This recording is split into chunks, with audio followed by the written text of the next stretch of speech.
everyone, and welcome back to the web-spinning and less than lucky comic vault. I am Captain Logan. And I'm Jayson. Jason, what are we tackling today, man? We are tackling the Amazing Spider-Girl. Yeah, it's the first volume of Amazing Spider-Girl by Tom DeFalco and Ron Frenz. This came out in originally 2006, trade in 07. And this is the second run of Spider-Girl. You know, I thought that this was the beginning of Spider-Girl, and I don't even know how I got this. This might have been a thing that somebody sent me in the mail a long time ago, or this might be a thing that I bought at a convention. I don't even remember how I got this. But I had read little enough Spider-Girl to not even remember that the original run was just a book called Spider-Girl. And when they relaunched it and brought it back, they called it Amazing Spider-Girl. And that is what this is. So today, Jason and I are going to be talking about the beginning of a sequel to a book that Jason has not read at all, and that I've not read much of, and not in a very long time. I have read the first few issues of that, probably about as much as I have now read of this. So 6 issues? Somewhere around there, but I thought that this was a pretty easy thing to jump right into, and did a good job of recapping what you needed to know about the original run. Tom DeFalco did I think, like 100-issue run or more on this character before, and then relaunched it. So Jason, did you understand when you read this? This was Jason's pick. Jason, why did you pick this? Well, because I read like an issue of this, like I don't know, 1 or 2 years ago. Oh, okay. Because I just found it off of the shelf, and I'm like, wow, it's Spider-Girl. So I read like an issue of it, and I really liked it. Jason tends to prefer female characters. So not a surprise to me at all that he went after Spider-Girl as opposed to a Spider-Man thing. Mm-hmm. And I guess you just wanted to know more about this character. Mm-hmm. So Jason, do you have a good understanding of how the continuity of this works? What exactly is going on here? So this was part of an initiative to do kind of an alternate Marvel continuity called Marvel 2. Not to be confused with Ultimate. So this starts, or Spider-Man, Marvel 2099. There have been a few of these things, right, that are kind of, although 2099 is sort of technically like the future of 616, like cemented more by more recent Spider-Man 2099, where we're kind of working toward that future, and maybe that future will happen and maybe it won't. This is a straight up alternate present. Oh. Where we let characters grow and change and get older, not in real time, but not as slow as they usually do. So instead of stagnating these characters completely and having Peter Parker perpetually be in his 20s or 30s, this allows for a new generation of heroes and for our older heroes to grow older and get to a certain older age where most of them are not necessarily superheroes. Yeah, because now there's a Fantastic Five or something. Mm-hmm. You've got Dark Devil. Yep. And a lot of these things explored in the previous run, and I remember reading an issue with Dark Devil, but he doesn't show up here. But this is kind of somewhat about the aftermath of the Kingpin's reign on crime and a couple of criminals trying to take over the mantle of the Kingpin. Mm-hmm. And the main MacGuffin device for this, with the villain plot, it's kind of a 3-prong plot, and you have a couple of different factions going up against against Spider-Girl, trying to get their hands on a disc. And hilariously, a DVD. I don't really know why you would have all this information on a DVD as opposed to like a regular computer disc, but a DVD that has all the information of everybody the Kingpin ever bribed or got to like look the other way when he did something illegal, and that would be a really useful thing to have if you wanted to become the next Kingpin, because you would have all this leverage over people that you could control. Yeah. And that's kind of the idea. And this book is all about iPods. There's a lot of iPods? No, actually, there's just a iPods character... were pretty popular during this period, yeah. In this book that's all about iPod. So, Which we could have talked about that in our GNN earlier. That's a thing that you're that's also kind of before your time, and people aren't really using iPods anymore because all that stuff is in their cell phone now. Except your mom. Except my mom. Yeah. Does she still use an iPod? Yes. So anyway, so what did you think of this? What do you think of Mayday Parker? She's pretty funny. Yeah? Yeah, I think it's really funny that it opens with someone making a comic book about Spider-Girl, but it's like not Spider-Girl. Super melodramatic and yeah, and written kind of like a with like golden age sensibilities, but with like a early 90s image violence. Yeah. And let's dance. Right. No, I like that bit a lot where she thought that line was really stupid in the comic, and then later she comes back as Spider-Girl and she uses that line. She's like, oh my god, did I just say that? Yeah. So, Jason, what's kind of the main conflict that Mayday Parker is dealing with here? Like, what's the difficulty that she has to most face? I think she's trying to find the DVD before the other people do. Well, yeah, sure. I mean, and that's the main thing that she's having to deal with as Spider-Girl that kind of brings her back into the costume. So the idea is, at the end of the first run, Mayday has promised her parents, who of course are Mary Jane and Peter Parker, that she will no longer be Spider-Girl because it's too dangerous, but because of course, her sense of responsibility, because that's what Spider-Man comics are always about, she feels the need to don the costume again because the Hobgoblin is back, and she thought she had stopped him, and so she thinks that it is her responsibility to do that. And one thing that I really like, so Jason, you have like external conflicts and internal conflicts. So the external conflict is, yes, this big villain plot that she's got to stop. The internal conflict is, I know that I'm not supposed to be doing this, but what's going to happen if I don't? And so it's this kind of moral quandary that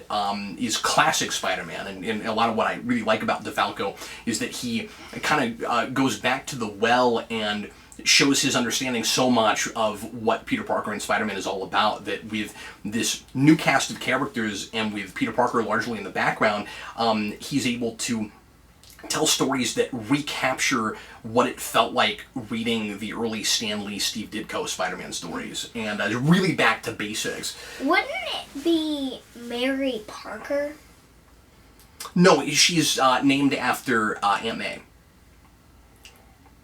Oh, you mean Mary Jane? Yeah, Mary Jane. Jane is not her last name. Her name is Mary Jane Parker. Mary Jane is her first name. So it's a hyphen. It's Mary Jane.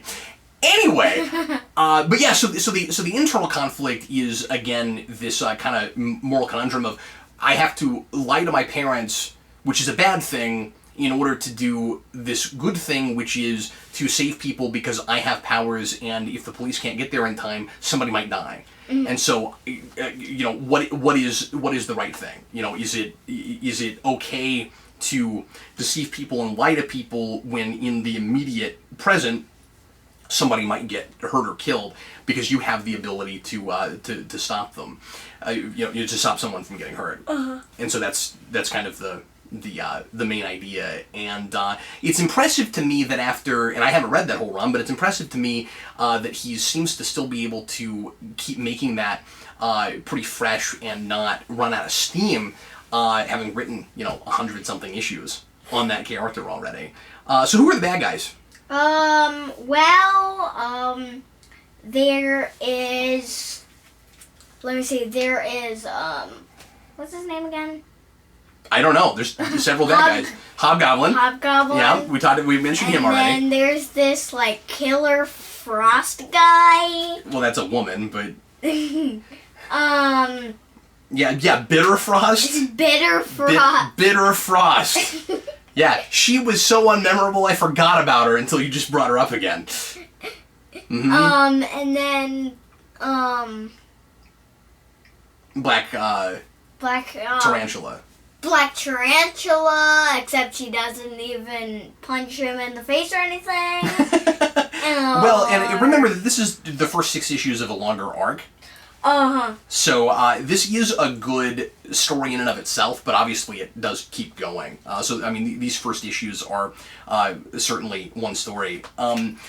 But yeah, so it's mainly a Hobgoblin and is it Black Tarantula? Is that his name? Yes. That are both after that disc, and it's he does look a little bit like Bane, but it's fun because by the end it all kind of boils down to Hobgoblin.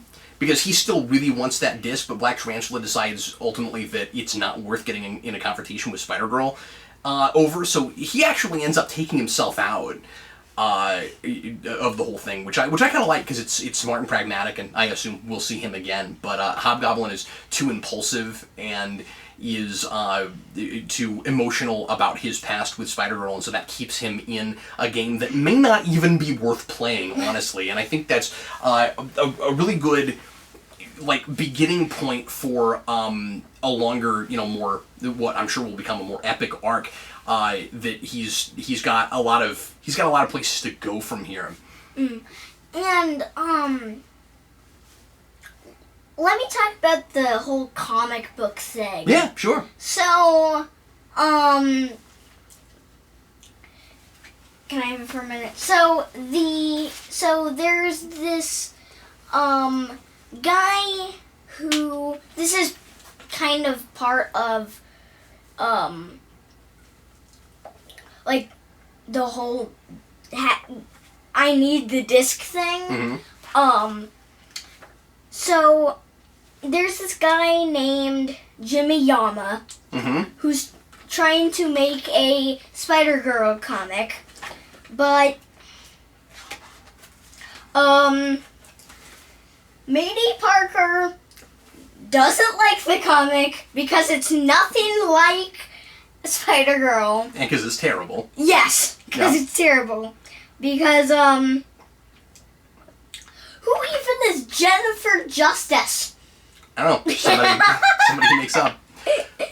I like that the comic isn't just in an amusing way to open the story and then we forget about it. It pays off by the end in a really good story way, where DeFalco calls back to an early Amazing Spider-Man story where Flash Thompson winds up in the Spider-Man suit, and I forget who it is, if it's because some of these comics are blurring together for me now. I think it might have been the Doctor Doom issue, but you have a villain that is going after Flash Thompson because he thinks that he's Spider-Man, and we kind of subvert that here, where we have where we have one of Mayday's friends in a makeshift Spider-Girl outfit that's meant to look like the one in the comic, which is kind of fun because it's kind of a cross between this costume and one of the earlier Spider-Girl costumes that has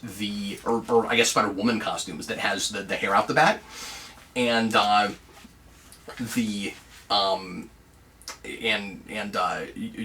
whited out eyes. But anyway, at first you think, see, this book keeps making me think that characters are idiots and then turning out that they're not. There's this bit where Hobgoblin is going to go to the comic shop because these kids that made this book have, this feels like a really Stan Lee kind of plot, have convinced this comic shop owner to let them do a signing and sell their book, but only if Spider-Girl herself actually shows up. And, of course, they don't actually know who Spider-Girl is, so so they get this other girl to dress up. Who is she? I forget. Her name is... I forget. It is... It's in Heather. Heather? Heather. That's right. But anyway, so that's Jimmy's girlfriend, and they get... And I'm trying to remember if she's the daughter of a major Spider-Man character or not, because a lot of this supporting cast are characters that are related to people that we know from Spider-Man comics. So you have Felicity Hardy, and you have Jean Thompson, who's Flash Thompson's kid, and they're half-siblings. But anyway, so she puts on a Spider-Girl costume, and at first, you think that Hobgoblin actually thinks Spider-Girl's going to be there, because he's like, well, I'm going to go where I know she is, because they keep advertising Spider-Girl's going to show up to the store, and I'm like, Hobgoblin's an idiot if he thinks that if he can be sure anyway, that that's going to be the actual Spider-Girl. And then it turns out that he's not expecting that to actually be Spider-Girl, that she's doing that kind of publicity stunt, and that it's and that he thinks that if he kidnaps her, he can get Spider-Girl to show up, which of course is exactly what ends up happening. I like the kind of varying stakes in this book. Again, internal versus external conflict. So, and it feels. Both of them feel just as weighty because it's personal for Mayday with both of them, because it's all about priorities, and one of the issues is even called priorities. And so the idea is she is, and again, so old school Stan Lee, she's supposed to be running for student council president. And she is having a difficult time, of course, juggling her personal life with her superhero life once she decides to be Spider-Girl again. So she's having no problem at all juggling everything before she puts the costume back on. And at the beginning of this, like, everybody loves her. She's a really popular kid in the school. She's getting great grades. She's not really having any problems with anything. But, of course, her sense of responsibility makes her put the suit back on. And so it becomes difficult for her to commit to running for student council president, much less being student council president. And there's all this pressure on her where it's like, if she gets that job, she's not going to be able to put the students first and make them the main priority, which is what she should do if she's in that position. And if she takes it seriously the way she keeps saying that you should, that school politics don't have to just be pointless, that you can actually make a difference. And she's running against this other girl that's really snobby and sees it as just a popularity contest, and it's going to be horrible if she gets in. And of course, those don't feel like big major stakes. Like, the world's not going to be on fire if she doesn't get to be student council president, and the stakes are much larger with all of the kind of criminal intrigue and the criminal politics of this story, on the other side of the conflict. And so you have these two conflicts with varying stakes, and I found myself invested in both of them impressively, even though one of them is obviously not as big of a deal for the rest of the world as the other one is. Yeah. So, do you have any idea who is writing Quitter on the papers?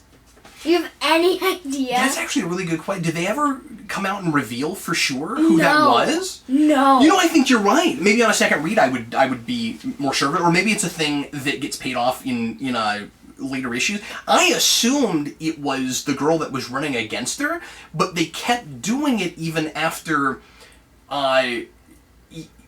she quit, right? Do you know of any bully just reading those 6 issues of just any bully of her? Is it possible it was Felicity? Because remember, Felicity is mad at her for not being Spider-Girl anymore. She's one of the few people who knows Mayday's secret identity, and throughout all of this, she keeps trying to decide if it's fair to her friends not to tell her friends that she's Spider-Girl. And one of the only ones that knows is Felicity Hardy, who wants to be her sidekick and kind of her Black Cat. Of course, Felicia Hardy is Black Cat, and she's the Black Cat's daughter. I don't know if you picked up on that, but that's who that is. And so she's upset that Mayday's not Spider-Girl anymore, and only starts to be her friend again toward the end when she puts the costume back on. And remember, she is mad because she quit. So she might be the one writing Quitter. Yeah. And maybe that's even her way, if Mayday were to realize that it was her, maybe that's her way of telling Mayday that there's danger that she might out her as Spider-Girl if she doesn't do what she wants her to. Mm-hmm. She seems really selfish and self-involved. I'm glad you brought that up because I had forgotten all about that. Or maybe... No, they never do come right out and tell you, I don't think. Yeah, or maybe it's Simone. Yeah, maybe. But Yeah. but I think because it's the word quitter, then she's mad that she quit being Spider-Girl. I would be really surprised if that's not what it was. Yeah. Unless it's in there and I missed it. But yeah, I think that's still a mystery by the end. I think you're right. I think it's Simone because she also wants to be Jean Thompson's girlfriend, and because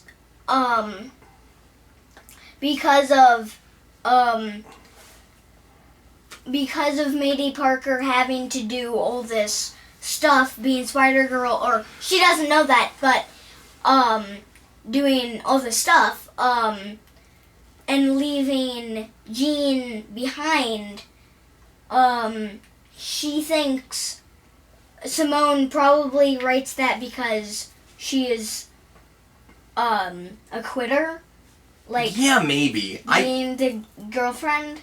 Yeah, I guess that's possible too. Sure. Yeah. But yeah, what did you think of Jean Thompson? Of course, he's dating Mayday and has a lot in common with his dad, except he's not a bully, but he's got a temper and he's arrogant. He's conceited. He's kind of into himself. Mm-hmm. But did you like him? Mm-hmm.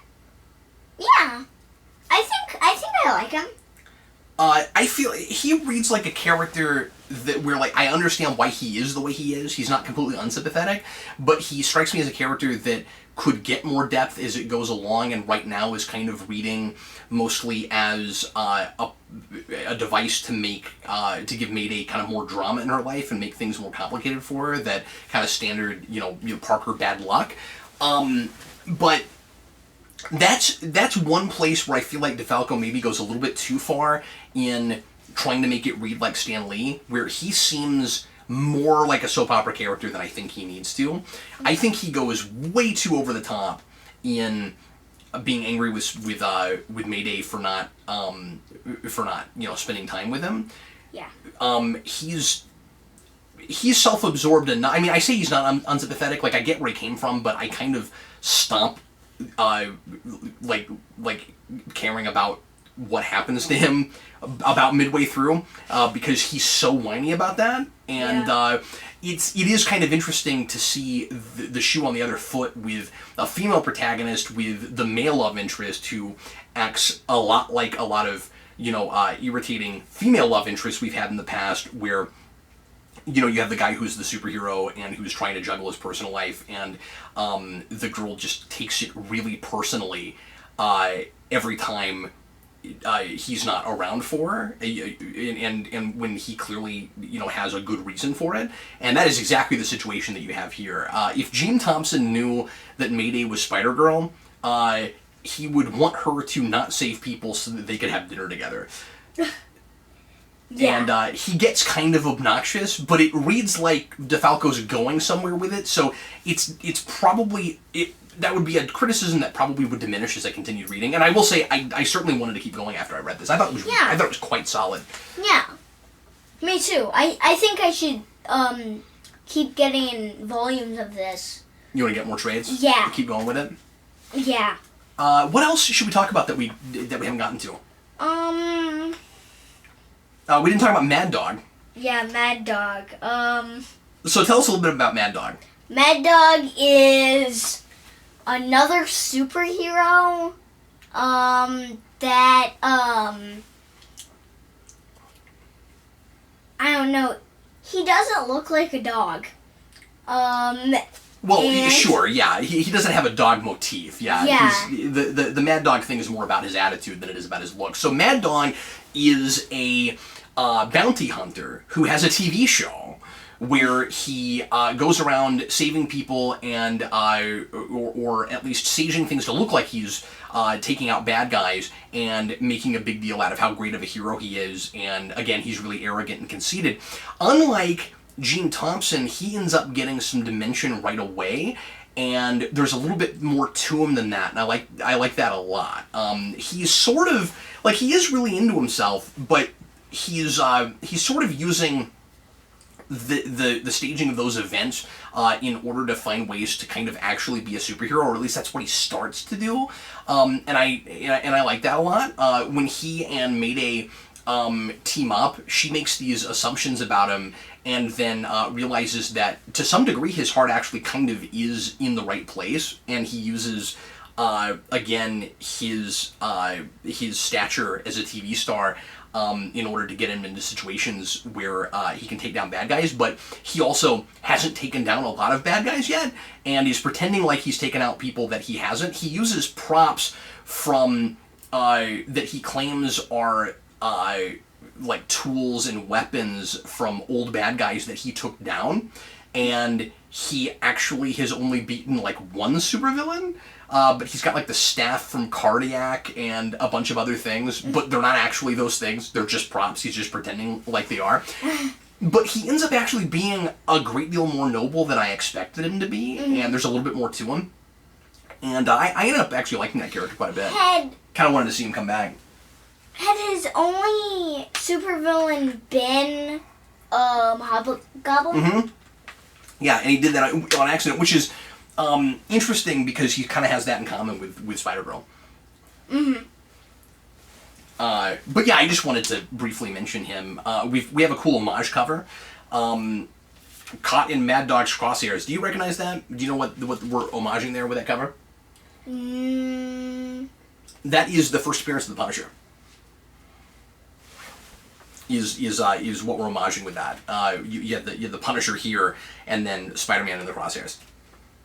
Oh. So it's I'll show you a picture of it. It's taking off of that cover. Oh. I'll look that up real quick. But anything else in the book that you want to make sure that we mention? No. But I'm with you. I definitely want to read more of that. Yeah.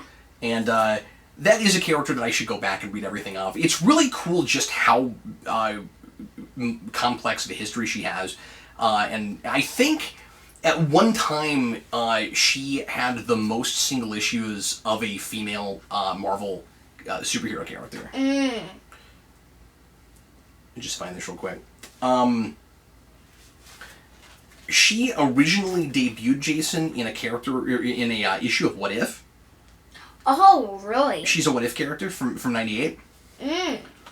And I guess people liked it so much they made a whole book out of it. But that's that cover. Oh, yeah. Okay. And I actually own that issue. Well, you do? Yeah. That's hilarious. That's a tough issue to come by now, but I got that when I was a kid. Yep. Yep. So that's what they're doing. Mm-hmm. But yeah, it's really cool how much of this there is, and like I said, it feels like early Stan Lee in, thematically and somewhat tonally. I mean, there's some kind of goofy dialogue even for the period, I think, that it kind of gets away with, or thinks it gets away with, because it's kind of harkening back to Silver Age, and I think some of that is laid a little thick, but I do like his voice for Mayday, and she's really likable. And I think she ends up being kind of the straight-up female Peter Parker without feeling like a complete rip-off character. Like, she is her own person, but she also is mirroring everything Peter Parker ever went through. And I really like her speech to her parents at the end, where she's like, "Look, I'm doing what you would do, Dad. Like I know you don't want me." And it's interesting because she doesn't let him say anything. She's like, I know you don't want me to go out and be Spider-Girl, but if I don't, people get killed. And that's why he became Spider-Man in the first place. Mm-hmm. That's the death of Uncle Ben. Yeah. And it's a really good speech, and he's like, and Peter's like, this conversation isn't over, and you get the sense that she's gonna get grounded or whatever, but you're completely with her. Like, she doesn't she doesn't just put on the suit for sport and because it's fun, but I mean, also she clearly enjoys being a superhero. But she's got to because of that sense of responsibility, and it's one of the things that of course sets her apart from Peter Parker is that her parents know about her powers, and so she's not just sneaking around pretending to do other things. She ends up having to tell them, and also it creates some drama between Peter and Mary Jane, because Mary Jane helps Mayday at one point because she knows that she needs to be Spider-Girl, and they don't tell Peter about it until toward the end, and so she kind of puts Mary Jane in a position, puts her mother in a position where she also has to lie, which is not a good thing, and it's a precarious place to be in, but also you completely sympathize with why she does that. But anyway, so that is going to do it for our review of Amazing Spider-Girl. Whatever happened to the daughter of Spider-Man? We might someday down the road, Jason, do a little bit more of this. And like, if I can get my hands on it, maybe we'll go back to the beginning at some point. Okay. If you really liked this character. I really do. Yeah. And you should go back and read the early Stan Lee issues of Spider-Man, and you'll be surprised by how close it is. Okay. Yeah. In spirit and tone. To what Stan Lee was doing. But anyway, thanks so much for watching, folks. We sure appreciate it. Jason and I are going to move on now to the next segment on our minibus. We've got a few movies to talk about and how we felt about, so that is what we're going to do next. Okay. And if you are watching this in the playlist, just keep it rolling. You'll see the next video. And in the meantime, thanks again for tuning into the Comic Vault. I'm Captain Logan. And I'm Jason.